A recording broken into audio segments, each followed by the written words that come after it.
नेकी का बदला। सालेह की कहानी ये कहानी एक नेक और ईमानदार नौजवान सालेह बन अमीन की है, जो हमेशा दूसरों की मदद करता और नेकी का रास्ता अख्तियार करता था। उसकी नेकी और सब्र ने उसे मुश्किलात से निकाला और आखिरकार उसे अल्लाह की बरकत और कामयाबी मिली। कहानी का आगाज सदियों पहले एक छोटे गांव में सालेह बिन अमीन रहता था। वो आम ताजिर था, मगर दिल से बहुत नेक और सादिक था। लोग उसे एहतराम और मोहब्बत से देखते थे।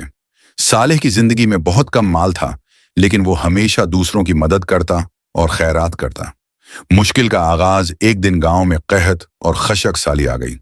खेत सूख गए, पानी कम हो गया और लोग भूखे रहने लगे। सालेह ने अपनी कम दौलत में से भी गरीबों को खाना दिया, बीमारों की खिदमत की, यतीम बच्चों को कपड़े और तालीम दी। साजिश और आजमाइश गांव के कुछ लोग हसद करते थे और सालेह के खिलाफ साजिश करने लगे। उन्होंने कहा, अगर हम उसे गांव से हटा दें तो सब कुछ हमारा हो जाएगा। सालेह को यह पता चला, लेकिन उसने सब्र और नेकी के रास्ते पर कायम रहा। उसने दिल में कहा, अल्लाह मेरा मददगार है और नेकी हमेशा कामयाबी देती है।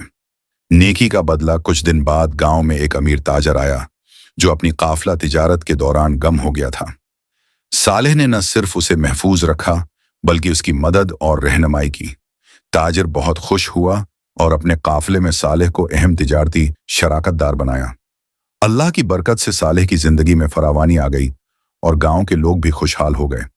सबक ये कहानी हमें सिखाती है कि नेकी और मदद हमेशा कामयाबी का सबब बनती है।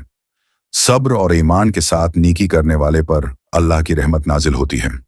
हसद और मनफी सोच इंसान को नुकसान पहुंचाती है। अल्लाह के फजल और नसरत पर एतमाद रखें, नेकी कभी जाया नहीं जाती।